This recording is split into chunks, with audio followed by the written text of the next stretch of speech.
Hola, ¿cómo estás? Bienvenido a este nuevo vídeo de contabilidad personal. En este vídeo vamos a finalizar la serie sobre los tipos de interés, hablando sobre el riesgo de crédito y el plazo de vencimiento. El vídeo lo vamos a diseccionar en tres partes. La primera vamos a ver lo que es ese riesgo de crédito, dando su definición.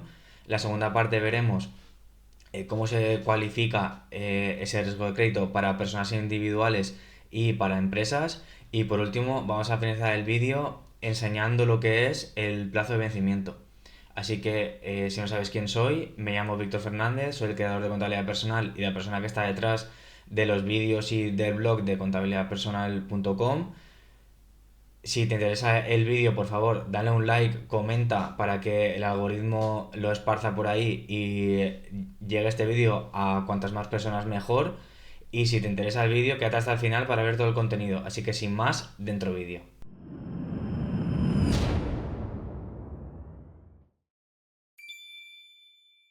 Hola de nuevo, estamos en el núcleo duro del vídeo y lo que vamos a hacer es explicar en un primer bloque lo que sería el riesgo de crédito para personas y para empresas y por último veremos el plazo de vencimiento, que son las cosas que vamos a ver en este último capítulo de la serie de los tipos de interés. La presentación que he traído se titula Factores que afectan al tipo de interés, riesgo de crédito y plazo de vencimiento, ¿vale? La primera diapositiva que traigo, aquí hay un concepto implícito en él que no está descrito, sino que es la probabilidad de insolvencia. Y para llegar a la probabilidad de insolvencia, primero me gustaría explicar las palabras riesgo y crédito separadas entre sí en el significado económico, ¿vale? Porque es importante entenderlas para luego enlazar esos significados con la probabilidad de insolvencia. Primero, el riesgo en la definición económica serían aquellas cosas a las que tú estás expuesto y que hacen que tu inversión no salga como tú habías previsto, ¿vale? Es decir, yo puedo hacer un plan de inversión para hacer una empresa y todo lo que estipulo es que todo me va a ir bien, pero tengo que tener en cuenta que pueden suceder cosas externas que no están bajo mi dominio o que yo pueda hacer algo para que cambien que pueden torcer la buena marcha de mi inversión. Al igual que una tesis de inversión en un activo arriesgado o en bolsa o lo que sea. Pueden haber riesgos que el principal riesgo es el riesgo de pérdida, que yo puedo entrar en una posición abierta de, por ejemplo, comprar acciones de Santander porque pienso que van a subir y resulta que bajan de precio. Pues ese es un riesgo en sí, de que yo espero que ganar dinero con eso y realmente estoy perdiendo, ¿vale? Y por otra parte, el crédito es el pedir prestado, ¿no? Pero me gustaría explicar el modelo de consumo intertemporal, que es un modelo microeconómico en el que un consumidor en el momento cero tiene dos opciones de consumo, ¿vale? Una es en base a su producción consumir del pasado, que es el débito, y se convertiría en prestatario, porque en el momento cero su producción pasada no la consume toda hoy y genera un ahorro que lo presta, ¿vale?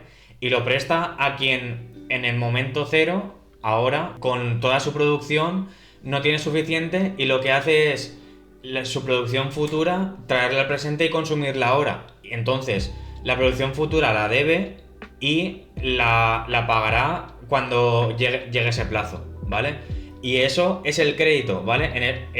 Lo que está haciendo ese consumidor que está trayendo del futuro al presente su producción actual, está viviendo a crédito y se convierte en un prestatario. Dichas estas dos definiciones y ya sabiendo lo que es el crédito, la probabilidad de insolvencia que hemos mencionado en el inicio de este bloque sería que de ese crédito que tú das o te dan, pues un porcentaje del mismo en el que se supone que tú no puedes devolver.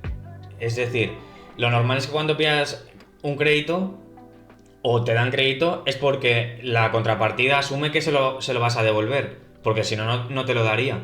Pero tiene en cuenta riesgo que es, dada la definición que hemos dado al principio de que es posible que haya algunas cosas que alteren que le puedas devolver ese crédito y eso lo marca como el porcentaje de la probabilidad de insolvencia, que es de una totalidad, marcan un tanto por cien que es posible que no se devuelva. Y en la realidad puede ser que o lo devuelvas todo o ese tanto por cien no se devuelva o no devuelvas nada, ¿vale? Y a partir de aquí, de la probabilidad de insolvencia, surge la calidad crediticia.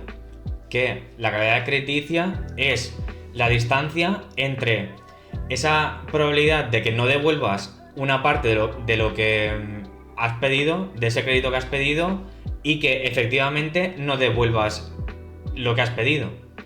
Y esa acción de no devolver lo que has pedido se llama default, que es fracaso o no hacer el pago en el momento del vencimiento, ¿vale? Que es lo que tenemos aquí desglosado en la diapositiva. Y lo que digo es que la calidad crediticia es la distancia medida en probabilidad entre la probabilidad de insolvencia, que es lo que hemos mencionado antes, y el default de una persona o empresa. Que el default es no hacer el pago en el momento del vencimiento, ¿vale? Y estas dos variables, la probabilidad de insolvencia y la calidad crediticia, están directamente relacionadas, ¿vale? Por eso ponemos que la calidad crediticia depende de la probabilidad de insolvencia.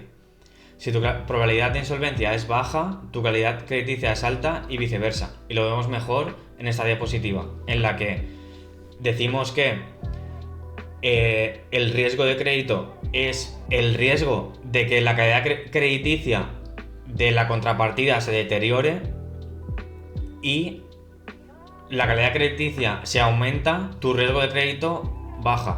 Y cuando baja la calidad crediticia, el riesgo de crédito sube, ¿vale? Luego lo que vemos es cómo se mide esa calidad crediticia, y para las personas, que es lo primero que veremos,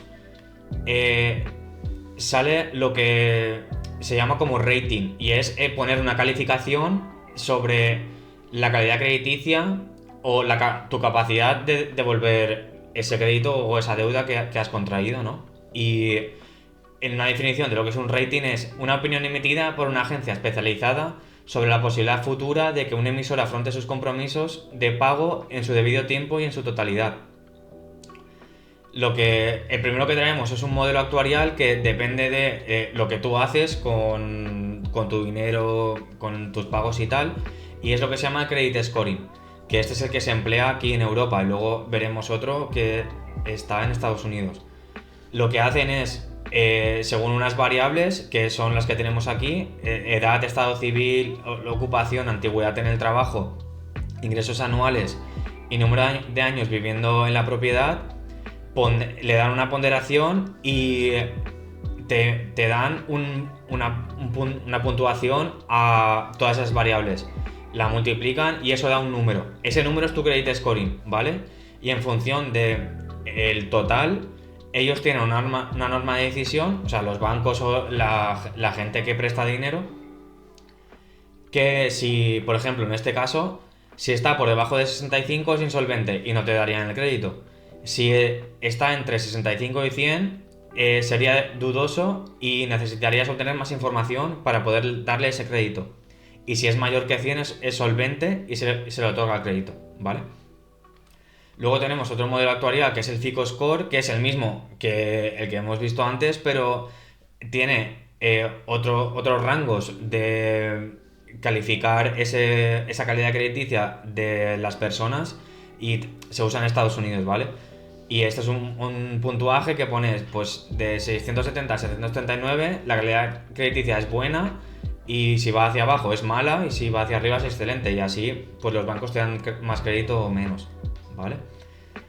Ahora pasamos al segundo bloque, en el que vamos a explicar lo que es el riesgo de crédito para las empresas, que difiere un poco de lo que es para las personas, porque las empresas normalmente venden a crédito, es decir, hacen la venta hoy, pero la van a cobrar a 30 días o a 60 días, ¿vale? Pues ese plazo de de tiempo que le dan a su cliente para cobrar la mercadería o la prestación de servicios que le ha otorgado la empresa es el riesgo de crédito, ¿vale? Porque es el tiempo que le dan a ellos para cobrar lo que le han vendido, y en ese tiempo pues pueden pasar cosas que deteriore que efectivamente vayan a cobrar lo que han vendido o han prestado de servicio, ¿vale? Entonces, lo que hacen las empresas es vigilar la evolución de la calidad crediticia, y si se enteran que empieza un cliente a incumplir los pagos, le reducen el crédito. Porque como tienen un plazo de cobro de 30 a 60 días, las empresas pueden acumular muchas ventas en un periodo de tiempo corto, por lo que hacen las empresas es dar un riesgo a su cliente, que es, por ejemplo, yo le vendo al Leroy Merlin, ¿no? Pues, pues yo, de todo lo que le vendo al Leroy Merlin, estoy dispuesto a asumir venderle 200.000 euros. Si paso de 200.000 ya no le voy a vender más, porque le he vendido tanto que si paso de ahí es posible que todo lo que le he vendido hasta 200.000 no lo vaya a cobrar, ¿vale? Pues eso es el riesgo que se dan las empresas entre sí, ¿vale? Lo que vemos aquí es que, como he explicado antes, que cuando tú le das ese crédito, entras en la posibilidad de que no te haga el pago en el momento del vencimiento. Y lo que se hace en contabilidad y las empresas es dotar, es decir, registrar un deterioro en la gestión de cobro de esa venta, ¿vale? Y son las provisiones por deterioro de valor, y hay dos métodos para contabilizarlo. El primero es el seguimiento individualizado, que lo harían las empresas pequeñas, y es para, por ejemplo, la venta de una factura, dos facturas o tres facturas, en la que sabes que es posible que no te lo pague por X razón. Entonces, de esa factura tú harías ese asiento, ¿vale? Que la 436 es la cuenta de clientes de dudoso cobro, y la darías de baja la venta que has hecho inicialmente en la cuenta de clientes, ¿vale? Y el segundo método de la dotación de provisión de clientes de dudoso cobro es la dotación global de fallidos, que se dice. Y es cuando una empresa muy grande, como por ejemplo una eléctrica, que la mayoría de personas son clientes de ellos, pues lo que no van a hacer es, siguiendo uno por uno todas las facturas que han emitido de todos los clientes, saber cuál le va a pagar y cuál no le va a pagar. Lo que hacen es, siguiendo la probabilidad de insolvencia que hemos mencionado al inicio de este bloque, dotan un porcentaje de todas las ventas que han hecho y dicen, pues este porcentaje es probable de que no lo cobre, ¿vale? Siguiendo con la presentación, traigo aquí una parte que también influye dentro del riesgo de crédito, que sería el riesgo país, y son ejemplos que lo que hacen es que si tú vendes fuera o la empresa está internacionalizada, es posible que hayan alteraciones en el sistema de gobierno y haya bloqueos en el movimiento de capitales que hagan que esas ventas al exterior no las vayas a cobrar, como explico aquí en la diapositiva, que digo que ante conflictos bélicos en un país, el Estado puede restringir la movida de capitales y dificultar el cobro de ventas en un país extranjero. Y traigo unos riesgos principales como ejemplo para que se clarifique qué quiero expresar aquí.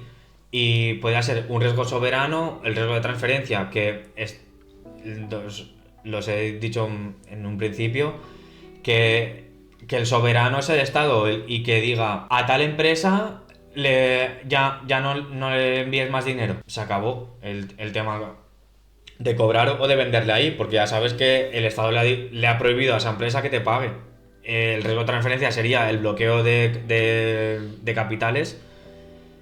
También podría ser una expropiación, nacionalización o incautación dictadas por autoridades extranjeras, que tú tienes, por ejemplo, un cliente o una empresa tuya del grupo que opera en un tercer país y el Estado de ese tercer país te la expropie, como por ejemplo le pasa a Repsol. También traigo como ejemplo una guerra civil internacional o revolución que haga que se bloquee la economía del país y pues si le has vendido ahí ya no vas a poder cobrarlo. Y una crisis de balanza de pagos o la moneda la cual genere la insolvencia. El rating para las empresas funciona de una manera distinta, ¿vale? El primero que traigo es el análisis fundamental, que se extrae de los datos de balance y de pérdidas y ganancias, y lo que son unas fracciones que te saca un valor que es un indicador de, en este caso, la solvencia de la empresa. Pero dentro del análisis fundamental hay muchos ratios que indican diferentes cosas, ¿vale? Ya lo veremos en su momento. Y lo que traemos aquí son los indicadores de solvencia, que son los que vemos en pantalla, que son la deuda sobre neto, y la fórmula es pasivo partido patrimonio neto, deuda sobre activos es pasivo partido activo, ratio de cobertura de intereses, beneficio antes de acción, partido de intereses de deuda, y el ratio de cobertura de pagos por intereses es caso de explotación más gastos financieros, partido pagos por intereses. Y mencionar que para poder calcular estos ratios lo que se necesita son los valores en stock, sin ser medias. Es decir, en el momento 31 del 12 del 2025 o en el momento en el que hagas el rating con análisis fundamental de solvencia de la empresa que sea, lo tienes que hacer en el dato del momento, no con medias, ¿vale? Porque para otros ratios sí que se hace con medias, ¿vale? Lo aclaro por eso. Luego tenemos otro indicador de solvencia que sería el modelo de Altman, que es una ecuación en la que pondera a una serie de ratios para que dé un número, y este número está dentro de un modelo de decisión que engloba que si la empresa va a entrar en quiebra o no dentro de 2 años, ¿vale?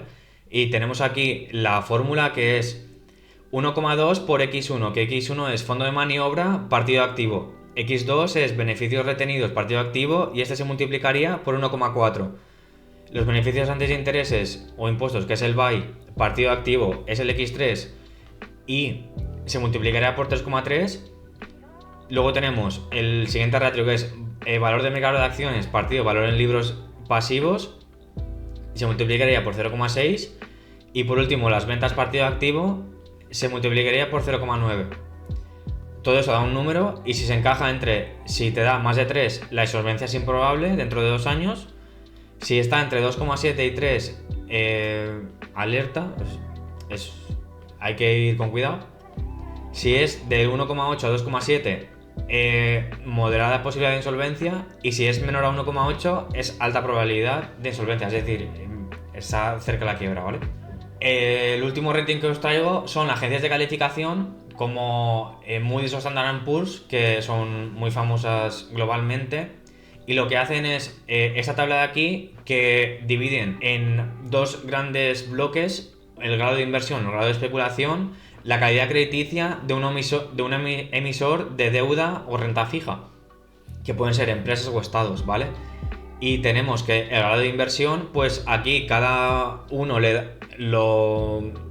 pone un indicador, pero realmente lo que significa es lo mismo, ¿vale? Por ejemplo, para la calidad de solvencia extrema, o sea, que es lo más seguro que te lo devuelvan, pues Standard & Poor's pone AAA, AAA, y Moody's pone A mayúscula AA, por ejemplo, ¿no?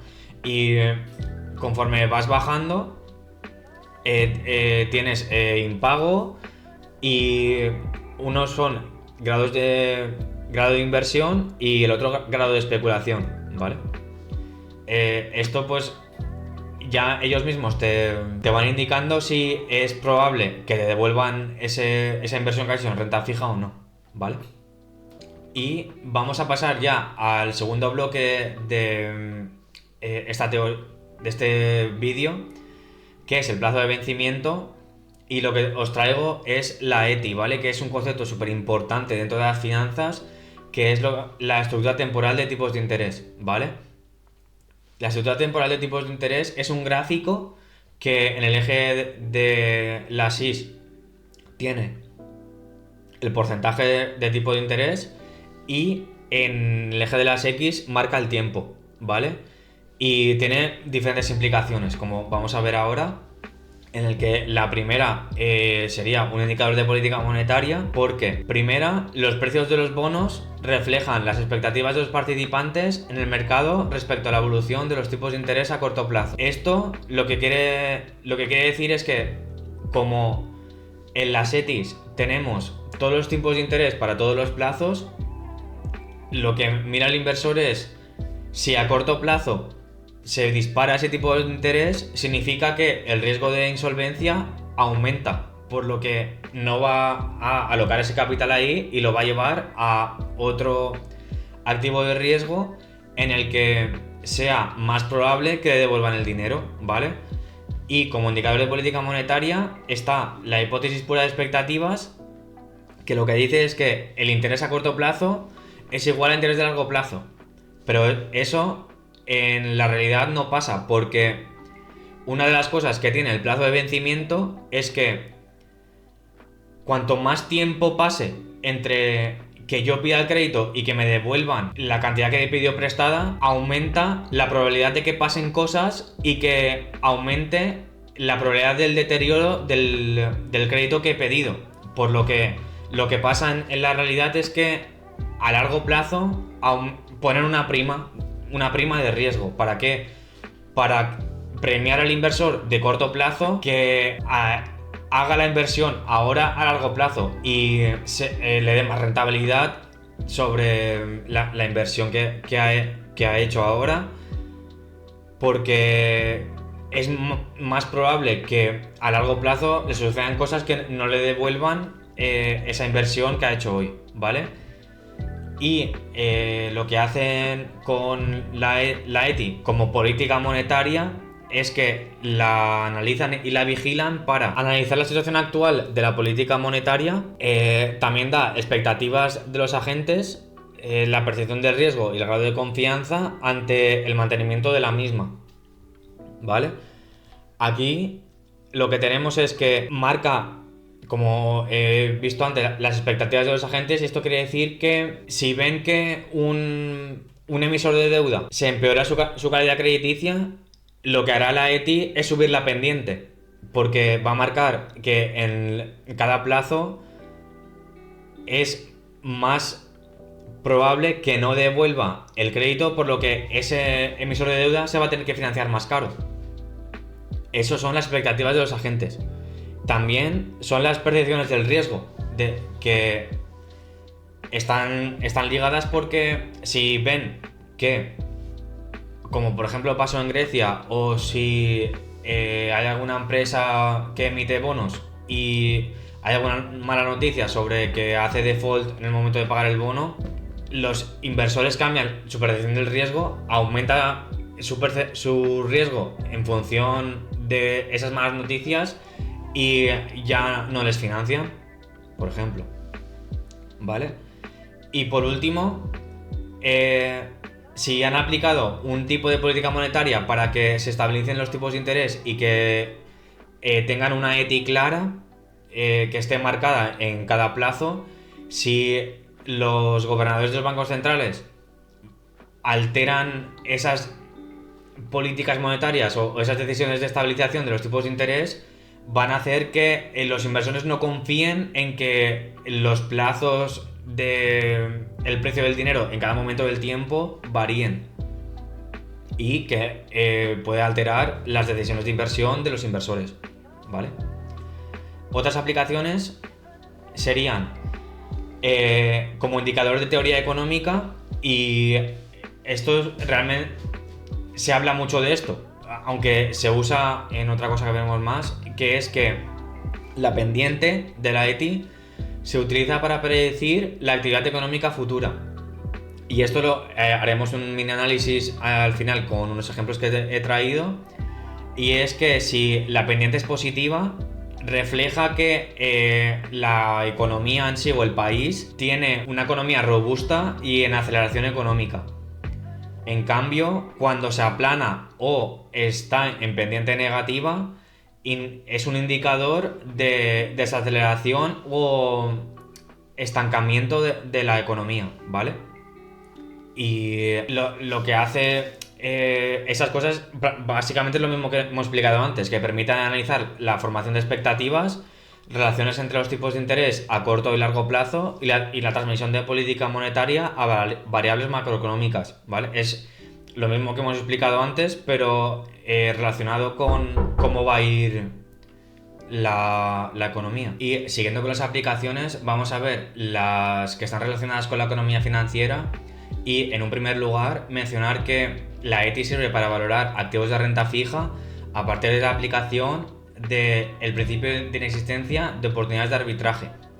Y esto se viene a que dos activos en mercados diferentes de renta fija que generan flujos de caja y estos se actualizan, no pueden tener un precio distinto, porque si no, un inversor iría a un mercado, compraría ese activo y lo vendería en el otro sin asumir riesgo, que eso está prohibido en el mercado. A partir de aquí, como la ETI marca cada tipo de interés en cada plazo de tiempo, permite obtener el valor actual de un pago futuro y también permite valorar activos de renta fija complicados como sería un swap y diseñar estrategias de inversión y cobertura a través de los tipos de interés forward, que es calcular un tipo de interés que está en el medio de dos tipos de interés a plazo que tú ya conoces y a partir de calcular ese tipo de interés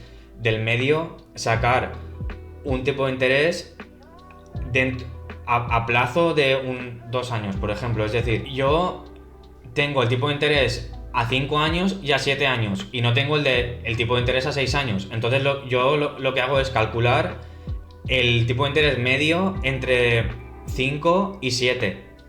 Cuando ya tengo el tipo de interés a 6 años, lo que hago es calcular el tipo de interés a 5 años a partir del de 6 años. Y eso es el tipo de interés forward, ¿vale? Y eso se hace con unas fórmulas que ahora no lo veremos en su momento, ¿vale? Y por último, las aplicaciones que tiene la ética para el tesoro público, para un Estado que cuando se financia, es saber y tomar la decisión sobre el plazo en el que centrar su financiación, que emitirá bonos donde sea más barato financiarse y fijar las condiciones de la misma, ¿vale? Y por último, para finalizar el vídeo, lo que traemos son ETIs reales, ¿vale? Que esto lo saqué de la página web que se llama Market Screener, y si tú buceas por esa página en el apartado de renta fija encuentras esto. Pues aquí lo que traigo es la ETI de España, que la saqué pues hace unas 3 semanas o así. Y como vemos, así como análisis rápido, es que tiene pendiente positiva. Entonces diríamos que en función de la teoría económica, España está en un momento de crecimiento y lo que marca es que a corto plazo se financia barato, pero conforme va pasando el tiempo, pues la financiación es más cara. Y esto se debe por el plazo de vencimiento, lo que hemos dicho antes, de que cuanto más tiempo pase para devolver ese crédito que han pedido, pues tienen mayor probabilidad de que sucedan cosas que deteriore el estado del emisor y que no devuelva pues el dinero que ha pedido, ¿vale? Y aquí vemos una comparación entre las ETIs de España, Alemania y la de Estados Unidos. Vemos que la de España y la de Alemania tiene una pendiente positiva, pero al final, por ejemplo, la de Alemania se aplana un poco y lo que diríamos es que si se aplana es que ven que a muy largo plazo ven estabilidad a largo plazo, porque si vieran que hay mucho deterioro tal, aún se empinaría más, como es el caso de España, ¿vale?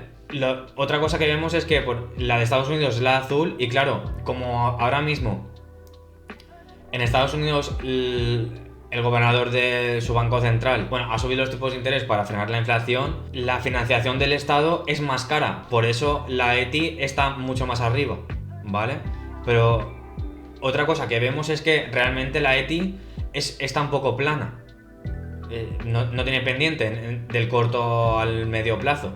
Está plana, ¿vale? En función de la teoría económica diríamos que Estados Unidos está entrando o en una recesión o un estancamiento económico. Y al contrario que las ETIs de Europa, pues vemos que ellas van en auge, están en aceleración económica. Bueno, pues hasta aquí sería el vídeo de los tipos de interés, el riesgo de crédito y el plazo de vencimiento. Y también finalizo con este vídeo la serie de los tipos de interés. Espero que os haya gustado mucho la serie, que todo el contenido que he traído haya sido de valor para ti.